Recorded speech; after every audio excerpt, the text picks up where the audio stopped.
이강민의 잡지사 12월호 10번째 페이지, 방송인이자 수원대학교 외국어학부 객원 교수로도 재직 중이신 벨야쿠 빌리아 교수와 이 시간 함께하겠습니다. 교수님 안녕하세요. 네, 안녕하십니까. 반갑습니다. 네. 일리아 교수님과의 두 번째 시간입니다. 오늘은 러시아 역사 속 주요 순간들을 한번 차근차근 짚어볼까 하는데요. 그에 앞서서 일단 러시아라는 나라 자체에 대해서 궁금한 건 몇 개 여쭤보고 가겠습니다. 네. 일단 러시아 국명에는 무슨 뜻이 담겨 있는 건지. 확실하게 아무도 모르지만 이제 여러 가지 가설이 있어요. 네. 제일 유력한 가설은 러시아라는 그 나라 자체가 사실상은 스웨덴 바이킹이 지금 현재 러시아로 넘어가서 통치를 시작했을 때부터 사용하기 시작했거든요. 그래서 이 루스라는 그 단어 자체가 스웨덴 바이킹이 자기 스스로를 부르는 단어에서 왔다고 얘기를 합니다. 예. 그래서 이게 이제 정착이 돼서 주변 사람들이 그네들을 루스, 그다음에 루시, 그다음에 러시아 이렇게 부르기 시작했다는 가설은 제일 유력한 가설이고 거의 대부분 다 학교에서도 배우고 있는 또 이제 학계에서 이제 바이킹 유래설, 바이킹 유래설 그런 거 이제 받아들이고 있죠. 그보다 또 재미있는 것들이 여러 가지가 있어요. 뭐 예를 들어서 러시아라는 단어 자체가 러시아 말에서는 이슬과 비슷한 발음을 갖고 있는 단어예요. 이슬이요? 이슬. 러시아 말로 이슬은 라사이거든요. 그러니까 약간 비슷한데 그게 왜 그러냐면 예전에 우크라이나 좀 남부에 있는 사람들은 뭐 때문에 이제 그 북쪽에 살고 있는 부족이랑 이제 교류를 하기 시작했어요. 그래서 교류를 하다가 뭐 장사도 하고 무역도 하다가 어쩔 때는 그들이 살고 있는 그 동네에 가봤는데 근데 가봤더니 되게 아주 신기한 그런 현상을 발견했대요. 왜냐하면 우크라이나 같은 경우는 남쪽에 있는 나라이다 보니까 밤과 낮 온도 차이가 없어요. 근데 러시아는 밤과 낮 차이가 있거든요. 네, 밤과 낮 차이가 있으면 온도 차이가 있으면 어떤 일이 벌어지냐면 이슬이 맺혀 아침에. 그게 신기했구나. 그래서 그 남방에서 온 사람들 입장에서 봤을 때 걔네들 이슬이 맺힌 동네에 살고 있는 애들. 뭐 동화 같다. 약간 그런 가설이 있긴 한데 뭐 물론 이게 거의 뭐 동화식으로 뭐 신화식으로 많이 쓰이고 있긴 한데 팩트가 아닌 것 같고 이런 설들이 있다. 이런 설들도 있어요. 재밌네요. 교수님께서 러시아를 딱 한마디로 표현하면 어떤 나라다 어떻게 표현하실 수 있을까요? 정말 많이 고민했던 부분인데 저는 크다. 크다. 근데 이게 제 생각과 크게 다르지 않아서 놀랐네요. 근데 이게 말 그대로 이렇게 규모가 크다라는 뜻도 있고 여러 다양한 면에서 그래요. 이게 뭐 심리적으로 크다라는 것도 있고 규모가 크다라는 것도 있고 뭐 마음이 통 크다 할 때 그런 크다도 있고 여러 가지로 그런 것 같아요. 마음이 통 크다는 건 뭐 러시아 사람들의 마음. 그렇죠. 국민의 그런 마음. 정서가. 정서. 통이 크다는 건 뭐 씀씀이가 크다는 건가요? 이거 포괄적으로 제가 쓴 말인데 설명하려면 좀 길어지긴 한데 제가 봤을 때 러시아 사람들이 어떤 문제를 부딪히거나 아니면 어떤 거에 대해서 얘기를 할 때 조금 큰 그림을 보는 경향이 있어요. 이게 거시적으로 숲을 본다. 숲을 본다. 나무를 보는 게 아니라 숲을 보는 그런 경향이 있어서 이게 사실상 제가 한국에 오고 나서 한국에 살다 보니까 느낀 것과 그러니까 한국 사람들이 굉장히 자세하고 실용적인 마인드를 갖고 있다면 러시아 사람들이 조금 반대라는 느낌을 받았어요. 한국 사람들은 나무를 보고 있고 러시아 사람들은 숲을 보고 있는 약간 크게 비유를 하자면 그런 느낌을 받았기 때문에 이런 의미에서 제가 이제 크다라는 단어가 적절하지 않을까 싶습니다. 그럼 나무를 보는 거 말고 이제 나의 나라가 된 대한민국을 한마디로 표현하자면 발전.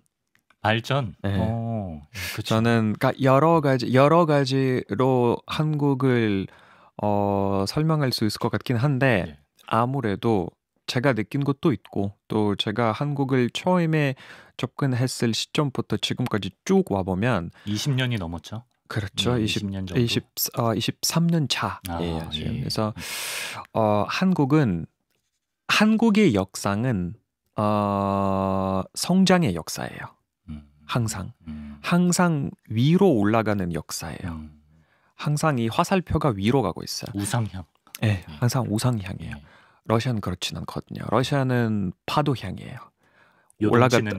올라갔다가 내려갔다가 또 올라갔다가 또 내려갔다가 이런 식이기 때문에 그게 너무나도 큰 차이다 보니까 한국은 발전이라는 키워드가 적절하지 않을까 싶습니다. 그렇게 보시는군요. 예. 영토 넓은 거는 뭐 너무 잘 알려진 사실이긴 한데.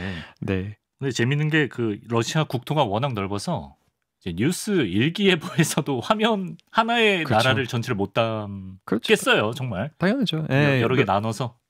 여러분들이 지금 재미로 유튜브에 들어가서 러시아 일기예보 찾아보세요. 영상을. 그러니까 예. 말 그대로 구글 어스를 막 보여주면서 막 지구붕이 돌아요. 그래서 뭐 지금 감차카이 어떻고 블라디보스토크는 어떻고 뭐 바이칼 호수는 어떻고 막 이렇게 말 그대로 이제 지구붕이 이렇게 도는구나. 평면 지도가 아니라 도는 그래야겠다. 그런 거기 때문에 제가 처음에 한국에 왔을 때는 약간 조금 당황했어요.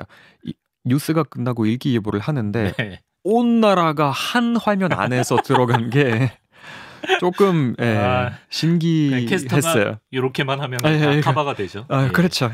서울은 어떻고요? 제주도는 어때요? 막 이렇게 선만 보여주면 이제 끝이라는 게 좀. 러시아는 3D로 이렇게 돌아야 됩니다. 예. 그렇죠. 약간 좀 그랬죠. 시차가 그럼 동쪽 끝에서 서쪽 끝까지 시차가 몇 시간 발생하죠? 11시죠. 11시간이. 한쪽에서 맨 동쪽과 맨 서쪽과 11시간이에요. 한쪽에서 잠자러 갈 때 저쪽 끝에서는 뭐 아직은 어제고. 야, 이것도 진짜. 그래서 생기는 어떤 뭐 우리가 상상 못하는 경우도 있나요? 어떤 해프닝이나. 그런 거는 없고요. 그런 건 없고요. 살다 보면 적응되나? 그렇죠. 근데 이게 뭐 예를 들어서 12월 31일 러시아에서 제일 큰 명절인데 이제 새해인데. 예.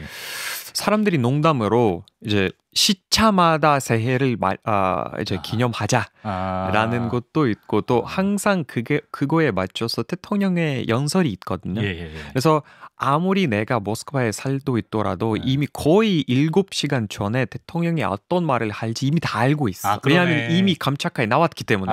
그러네. 스포 당하네, 스포. 그렇구나. 스포 당하기 딱 좋은 나라예요. 스포의 나라. 예, 그렇습니다. 근데 의외로 그렇게 땅이 넓은데도 러시아에는 사투리, 방언이 따로 없다는 게 사실인가요? 거의 없어요. 거의 없다고 봐야 돼요. 어떻게 그럴 수가 있지? 지역에 따라 달라지게 마련인데? 이게 지역어가 왜 생기는지 따져봐야 하는 부분이고 대부분 뭐 한국을 포함해서 대부분 나라의 같은 경우는 어떻게 됐냐면 그 지역의 특수한 말투는 역사적으로 어떤 한 집단이 거기서만 살아왔기 때문이에요. 그러니까 여행이라든가 이동을 많이 안 해서 역사적으로 여기서만 살아왔다라는 그런 아주 강한 문화, 아주 강한 언어적인 그런 성격을 보이면 그 특색이 강해지는 거죠. 특색이 강해지는 거죠. 그래서 우리가 뭐 어떤 동네 어떤 특수한 문화, 뭐 지역어, 뭐 방언 아니면 뭐 먹는 음식, 뭐 장례식, 뭐 결혼식, 뭐 특수한 그런 관례가 있다고 얘기를 할 수 있는데 러시아는 그런 역사가 아니거든요. 러시아는 이동의 역사예요. 이동의 역사예요. 모든 소수민족을 포함해서 대민족도 그렇고 많이 이동해 왔고 또 항상 러시아를 지도를 보면 모스크바의 가운데 있는 게 아니라 좀 이렇게 서쪽에 많이 거의 뭐 유럽에 붙어 있는 그런 지역에 있는 건데 모스크바의 중심으로 보면 이제 동쪽으로 이제 동진한 역사예요. 러시아가 항상 조금씩 모스크바에서 우랄산맥까지 우랄산맥 넘어서 시베리아까지 시베리아 넘어서 원동 그러니까 극동까지 뭐 동해까지 막 이렇게 이런 역사이기 때문에 사람들이 굉장히 많이 왔다 갔다 하기도 하고 그래서 사람들이 왔다 갔다 하면 언어도 당연히 왔다 갔다 하죠. 그러네요. 거기에다가 20세기 같은 경우는 워낙 이제 소련에서 강제 언어 정책이었어요. 모든 사람들은 무조건 러시아 말을 써야 한다. 그래서 표준화가 돼버렸어요. 러시아 말이. 모든 뭐 우크라이나, 벨라루시아, 뭐 카자흐스탄, 우즈베키스탄 등등등 모든 나라에서 네.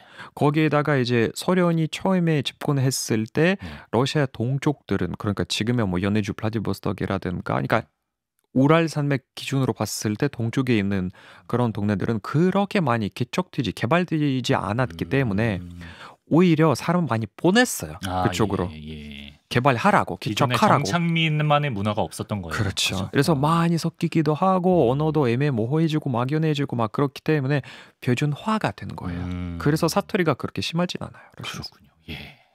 요 정도 궁금증을 풀어봤습니다. 자, 그럼 고대부터 근대에 이르기까지 러시아 역사상 중요한 사건들을 좀 짚어보도록 하겠습니다. 제가 지난 시간부터 이제 일리아 교수님이 러시아는 무슨 역사다 이런 표현을 몇 개 써주신 게 있는 것 같아요. 일단 지난 시간에 제가 기억나는 건 폭력의 역사다 들어봤고, 그리고 이제 오늘 파도의 역사다, 요동치는 역사다. 맞아요. 네. 그리고 방금 이동의 역사다. 뭐 이런 말씀도 하셨습니다. 우리가 이제 오늘 제한된 시간에 역사를 세세하게 들어갈 수는 없겠지만 러시아 역사의 주요 순간들을 좀 시간에 따라 따라갈 수 있게 키워드들을 먼저 좀 몇 개 던져주시면 어떨까요? 뭐 물론 러시아가 나라로서 우리가 생각하고 있는 나라로서 생긴 게 9세기고요. 9세기? 예, 그때 이제 플라디미르 공작이라는 아주 유명한 러시아 역사 인물 있는데 사실상 러시아를 만든 사람이에요. 예. 그래서 이제 그때 키예프 루시라는 국가를 만들었고 이 키예프 루시가 이제 러시아의 전신이라고 우리가 봐야 하는 그 나라가 생긴 거죠. 지금의 우크라이나 키이우와 지리적으로 같은 데인가요? 그러니까 그 당시로서, 그러니까 그 당시에는 한 뭐 6세기, 7세기, 8세기, 9세기 같은 경우는 이 지역이 제일 크고 제일 발달되고 제일 어느 정도의 사회, 경제, 정치 중심이라고 부를 수 있는 도시는 키이우였어요. 그래서 자연스럽게 슬라브 민족들이 키이우 위주로 이제 몰려왔고 거기에 이제 그 도시 위주로 국가가 형성됐어요. 키예프 루시가 형성됐다. 뭐 물론 그 당시에는 뭐 우크라이나와 러시아, 벨라루시아 그런 차이가 없었고 이제 이 도시 위주로 생긴 거고. 근데 나중에 이제 역사가 흐르다 보니까 어떻게든 다른 도시들이 등장하기 시작했고 이 13세기부터 몽골 몽해가 시작됐어요. 그래서 러시아가 사실상은 뭐 현대 영어를 빌려 쓰자면 식민지가 된 거고. 몽골의 식민지? 그렇죠. 몽골 멍해가 우리 그 멍해를 씌우다 할 때 멍해인가요? 맞아요. 그 멍해예요. 그렇게 표현해요. 러시아 말로 멍해라고 얘기를 하고 있어요. 그러니까 실제로 주권이 없고 독립된 국가가 없었고 이제 그 당시 도시는 곧 국가였던 그런 개념이기 때문에 도시마다 있는 공작들은 몽골에 가서 이 통치권을 받고 왔어야 됐었어요. 무조건. 근데 이제 또 거의 2세기에 있었던 역사거든요. 조금씩 이제 독립운동이 일어나기 시작했고 그래서 여러 유명한 전투가 있었어요. 뭐 제일 유명한 데 이제 얼음 위 전투라고 얘기를 하는데 얼음 위 전투. 이게 뭐죠? 이게 이제 러시아가 독립된 국가로 살아야 한다라고 외치는 한 공작이 드미트리 단스코이라는 공작이 몽골 군대를 이제 대상으로 상대로 전투를 벌여요. 그리고 이겨요. 얼음 위에서 싸웠나요? 그러니까 겨울에 있었기 때문에 그러니까 언호수 위에 벌어진 그런 전투이기 때문에 약간 좀 신화적인 이름이긴 한데 러시아 사람들이 누구나 다 알고 있는 영웅이네요. 영웅이에요. 그 사람이 이제 나중에 보면 모스크바에 공식적인 국장이 있는데 그 국장이 새겨져 있는 인물은 그 인물이에요. 저 국장이에요? 네, 저 국장에 보시면 저기 말 타고 계신 분? 네, 말 타고 계신 그 인물은 바로 이제 그 몽골 몽해를 이제 물러나고 몽골 사람들을 물러나게 하고 모스크바를 중심으로 만든 사람이에요. 이름이 뭐라고 하셨죠? 드미트리 단스코이라는 단스코이? 그러니까 드미트리 공작이라고 하고. 드미트리 공작. 그래서 그 사람은 이제 공식적으로 지금도 아마 모스크바에 가보시면 이 사람과 관련된 그런 유적지라든가 아니면 어딘가에 흔적들이 많이 보일 거예요. 뭐 그 사람의 이름에 따라 뭐 거리에 이름을 붙인 곳도 있고 뭐 무슨 뭐 학교 뭐 드미트리 이름에 딴 학교 뭐 드미트리 이름을 딴 무슨 거리 드미트리 이름을 딴 무슨 기관 뭐 이런 게 되게 굉장히 많아요. 이순신 장군급인 것 같아요. 거의 비슷해요. 그럼 이제 완전히 독립을 한 건가요? 그렇죠. 그때부터 이제 모스크바의 공작이 생긴 거고 모스크바와 키예프가 어느 정도의 동일한 권력을 갖게 됐고 그때부터 본격적으로 모스크바와 키예프가 이제 대립 관계가 형성해지기 시작한 시기예요. 그럼 모스크바와 키예프는 별도의 공국인가요? 공국이었죠. 네, 별도의. 그걸 다 합치는 개념은 없는 건가요? 그러면 그때는 없었어요. 그때는 없는 그러니까 거고? 키예프로시는 그거였고 근데 이제 몽골 몽해가 물러난 다음에 이제 본격적으로 러시아라는 나라가 등장하기 시작했고 그때 이제 이반 3세부터 본격적으로 이반 4세가 거기가 우리가 지금 알고 있는 러시아를 만든 그런 사람이라고 우리가 쳐야 돼요. 그러니까 이반 4세는 16세기 후반에 활동했던 인물인 것 같은데 맞습니다. 뭐 어떤 업적이 있나요? 우리가 알고 있는 나라를 만들었다고 생각하시면 돼요. 우리가 지금 알고 있는 러시아를. 그 지금의 영토도 다 그때. 그러니까 그때부터 중요한 게 뭐냐면 제가 러시아 역사는 이동의 역사라고 얘기를 했었죠. 러시아 역사를 보면 항상 확장의 역사예요. 그러니까 이반 4세가 제일 큰 업적 중에 하나가 바로 이 러시아 영토의 확장을 시작한 황제예요. 그 이후에 모든 황제들은 러시아 땅을 확장할 겁니다. 거의 뭐 소련까지. 네. 지금도 푸틴은 똑같은 일을 하고 있죠. 러시아의 영토를 확장하려고 하는 그런 시도인데 그게 이반 4세부터 시작한 현상이에요. 16세기부터 확장이죠. 모든 방향으로 사방으로 다.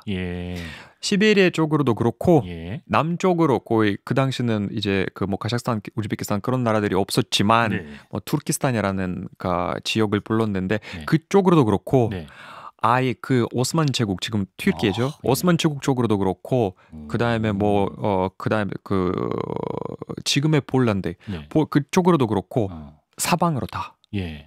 근데 다른 데는 좀 이해가 되는데 시베리아는 사실 되게 춥고 농사 짓기도 힘들고 이런데 왜 그쪽까지 나갈 생각을 했을까요? 자원이 풍부하니까. 자원.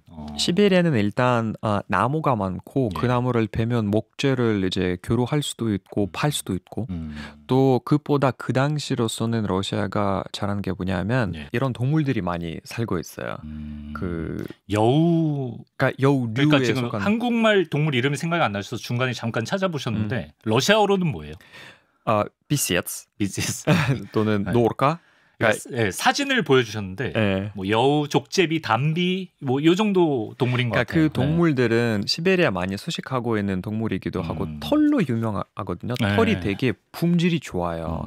그래서 그 털로 같은 털 코트 모피 이런 게 만들기 때문에 러시아 사람들도 많이 입기도 하고 또 수출을 많이 했었어요. 그래서 유명한 러시아 사진을 보면 특히 뭐 황제라든가 아니면 궁궐에 앉아 있는 사람들을 사진이나 그림을 보면 항상 그런 모피에 만든 그런 옷을 많이 입고 있는 그런 그림을 많이 볼 수 있어요. 그래서 그걸로 유명해요, 러시아가. 자원과 동물 털 뭐 이런 것들이 가치가 있었기 때문에 시베리아 쪽으로도 영토를 확장했던 특히 이반 4세가 그런 역할을 맞습니다. 했다. 그 뒤에는 또 어떤 뭐 사건이 있었을까요? 주요 사건. 그 이후에는 이제 그 이반 4세가 죽고 난 다음에 약간 동란의 시대를 겪었다가 거의 뭐 또 현대적인 말을 빌려 쓰자면 뭐 무정부상태 했다가 1700년부터 이제 새로운 왕가가 들어가죠. 그거 로마노프인데 제일 유명한 황제는 표트르 1세, 표트르 대제. 표트르 대제.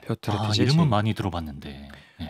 아마 러시아 역사에 있어서 제일 유명하고 제일 업적이 큰 황제일 겁니다. 러시아 사람들이 누구나 다 좋아하고 있고 항상 업적을 굉장히 높게 평가하는 그런 황제입니다. 가장 대표적인 업적은 뭐가 있을까요? 가장 대표적인 업적은 러시아 제국으로 만들었고 군대를 만들었고 교육을 의무화했고 러시아를 유럽의 길로 돌게 선 네. 그런 사람들이 그런 황제고 산피테르부르크라는 도시를 새로 만든 사람입니다. 상트페테르부르크를 만들었다. 근데 러시아 제국을 만들었다는 건 그 전에 있던 공국들을 다 합쳤다는 건가요? 그러니까 제국을 만들었다는 개념은 사실 좀 복잡하긴 한데 뭐 여러 가지 흩어져 있는 그런 중심을 그런 도시를 하나의 통일된 국가로 만든다는 그런 의미도 있고 그런 통일된 그런 존재가 자기 군대를 갖게 되었고 이것도 육군도 갖게 되었고 이제 해군도 역사상 최초로 만든 황제였기 때문에 많은 전쟁을 통해서 영토의 확장도 많이 했고 실제로 그 당시에 유럽을 보면 거의 유럽의 탑3 들어갈 만한 그런 나라를 만든 그런 황제입니다. 강대국이 확 됐네요. 상당히 많이. 국가 시스템을 좀 다지고 교육 수준도 높여놓고 상당히 많이. 복장도 이때 유럽식으로. 그러니까 모든 걸 서부화. 표터 대제는 원래 그 네덜란드 지금 그 당시는 홀란드라고 불렀는데 지금은 네덜란드라는 나라죠. 그렇죠. 네덜란드는 굉장히 많이 좋아했던 사람이에요. 그 당시로서 네덜란드 굉장히 발전된 나라였고 상당히 뭐 과학 기술이라든가 뭐 이런 걸로 되게 유명한 항해로도 유명한 곳이었어요. 그래서 그쪽에 상당히 많은 기술을 배우기도 하고 본받고 상당히 많이 따라하기도 했었어요. 그래서 지금도 아직까지도 산피테르부르크를 북쪽에 있는 암스테르담이라고 부르기도 해요. 상트페테르부르크를 거의 이제 암스테르담을 보고 산피테르부르크를 건립했거든요. 그래요?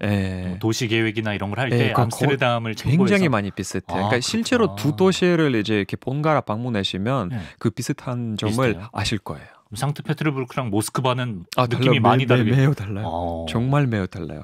그래서 제가 항상 모든 러시아 가시는 한국 분들에게 얘기하는 게 러시아 슬라브적인 역사를 보고 싶으면 모스크바로 가야 되고 러시아의 문화적인 중심, 러시아 이런 화려한 유럽의 느낌을 경험해 보고 싶으면 산피테르부르크로 가야 돼요.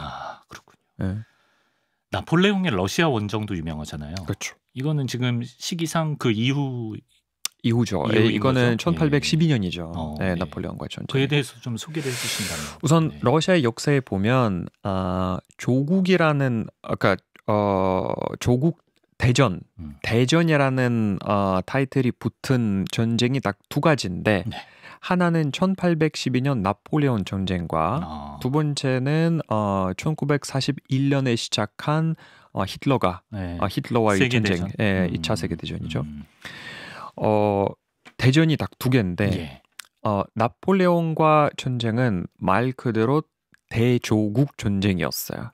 스케일이 너무 컸고 길었고 오래 진행됐고 결과적으로 러시아가 이겼고 또 이게 또 이긴 게 러시아 역사 교과서를 보면 되게 영웅적인 얘기가 굉장히 많이 나오고 있어요. 러시아 쪽 장군들이 굉장히 이제 교활한 그런 전략을 통해서 나폴레옹을 먼저 모스크바에 막 이끌고 모스크바에 머물게 하고 겨울까지는 기다리게 하고 난 다음에 쳤다. 뭐 이런 얘기가 굉장히 많이 나오는 그런 장면이고 러시아 사람들이 거의 대부분 다 이제 영웅적인 전쟁, 우리가 이긴 전쟁, 또 러시아 국민의 상당한 그런 현명함이 보여준 그런 전쟁이라고 배우고 있어요.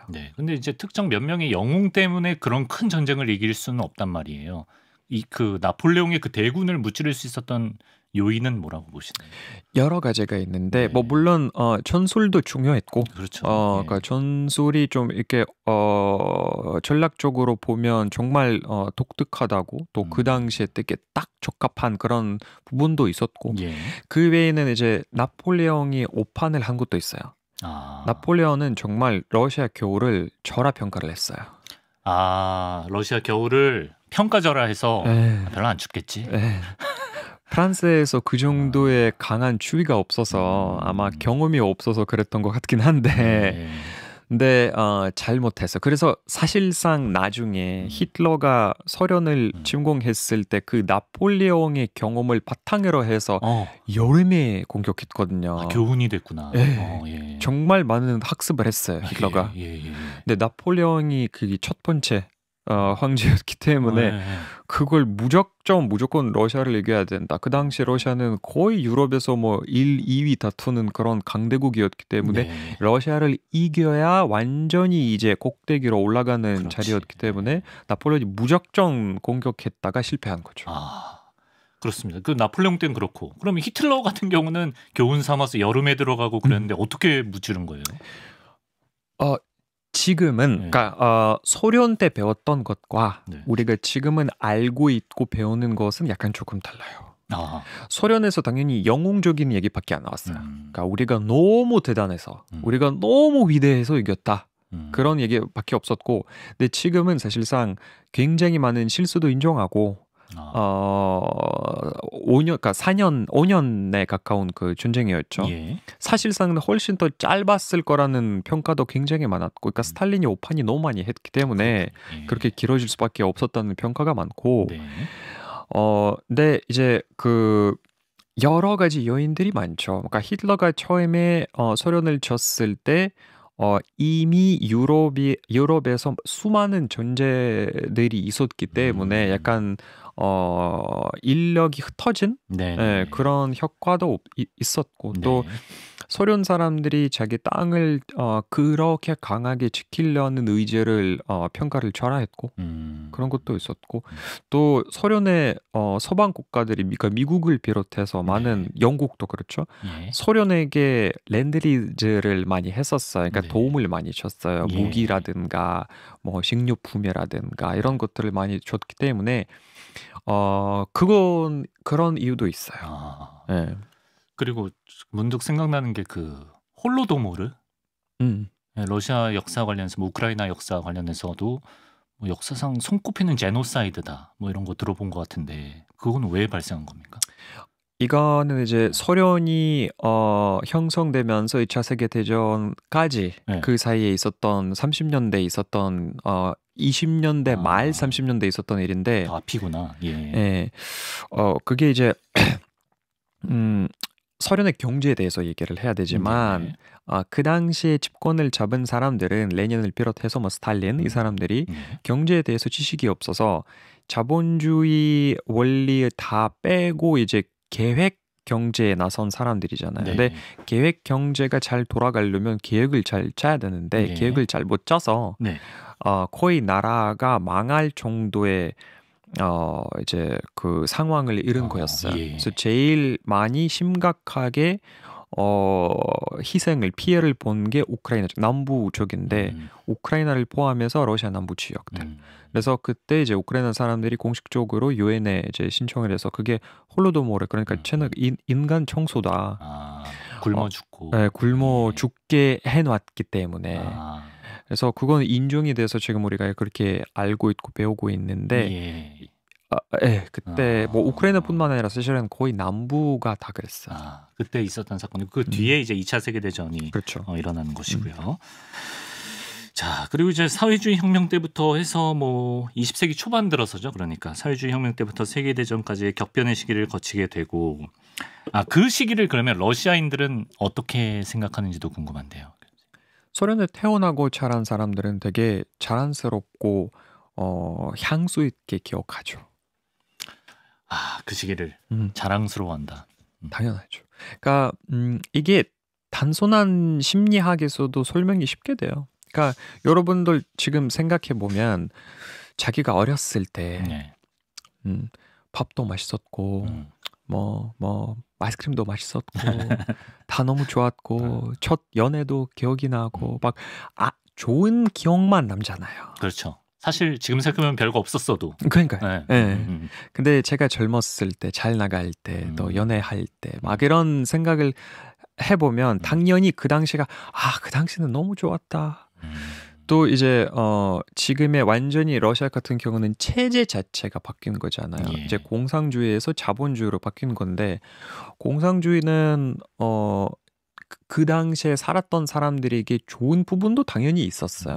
그러니까 지금은 우리가 자본주의 살면서 경쟁을 통해서 얻어야 하는 혜택들, 뭐 부동산이라든가 일자리라든가 돈 버는 거라든가 공산주의에서는 다 무료거든요.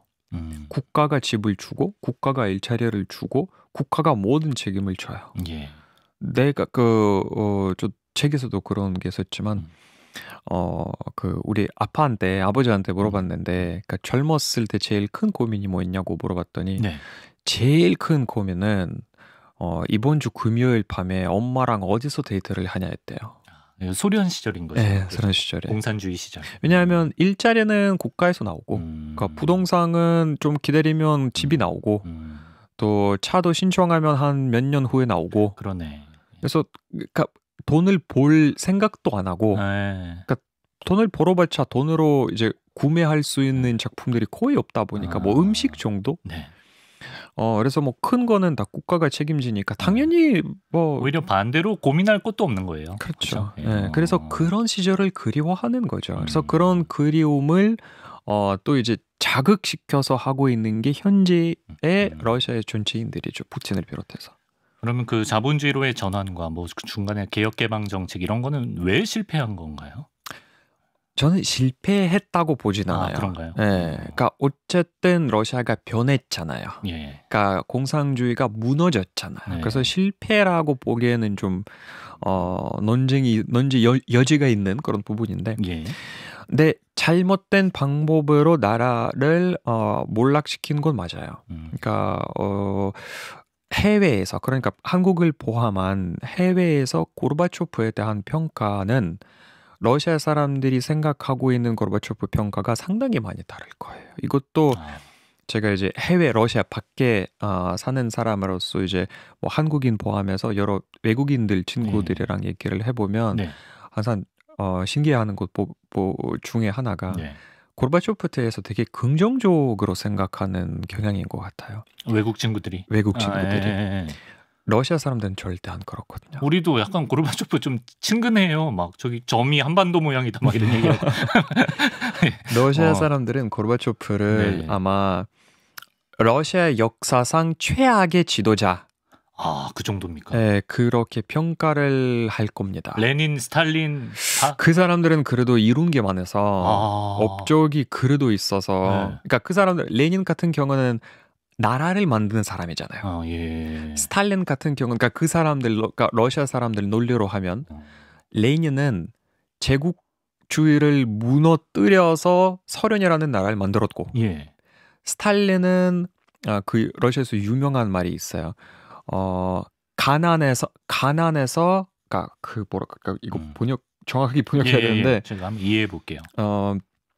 가난해서, 그러니까 시공창이 놓여 있는 나라를 핵 보유국으로 증가시킨. 가장 밑바닥에 있던 나라를 어쨌든 뭐 군사적으로는 뭐 최고까지 올려놓는. 그렇죠. 네, 그러니까 지금도 예를 들어서 스탈린을 지지하는 사람들이 얘기를 들어보면 스탈린의 제일 큰 업적 중에 얘기하는 것은 2차 세계대전을 이겼잖아. 그렇죠. 라는 거였어요. 그래서 업적이 있어요. 고르바초프는 무너뜨린 업적밖에 없어요. 그렇구나. 뭔가 이룬 게 없어요. 있는 거를 망가지면 망가졌지 뭔가에 새로 건설한 게 없어요. 특히나 경제죠. 여러모로 그러는데, 그래서 러시아 사람들 중에서 고르바초프를 좋아하는 사람들은, 심지어 지금 소위 진보라고 불리는 사람조차도 고르바초프를 그렇게 많이 좋아하진 않아요. 그렇군요. 알겠습니다. 자, 이렇게 러시아 역사를 쭉 훑어주셨는데 끝으로 현재 러시아는 헌법상 민주주의 국가죠? 헌법상은 그렇죠. 근데 헌법상은이라고 하셨지만 실제로 저희가 느끼기에도 뭐 그 안에 있어 러시아 독재자나 지금의 푸틴 모습만 봐도 민주주의랑은 좀 거리가 먼 나라인 것 같은데 어떻게 보시는지. 뭐 우리 바로 북쪽에 있는 친구들도 민주주의 공화국이잖아요. 그렇지. 그래서 뭐 똑같은 식으로 러시아도 당연히 민주주의라는 굉장히 먼 나라이기도 하고 2022년 2월 이후에 특히 그러니까 러시아가 우크라이나에 침공했을 때부터 특히 이제 민주주의라는 게 거의 다 대행했다고 보면 과언이 아닐 정도로 많지는 않아요. 푸틴에 의해서 좀 학습된 무기력이 러시아 국민들한테 존재한다. 지난 시간에 말씀하셨는데 푸틴이 이번에 임기 끝나면 임기를 다 마치면 30년 집권이라고 하던데 그 뒤에 육선에도 도전하나요? 당연하죠. 지금은 그러니까 푸틴은 2020년 코로나 한참이었을 때 개헌 강했잖아요.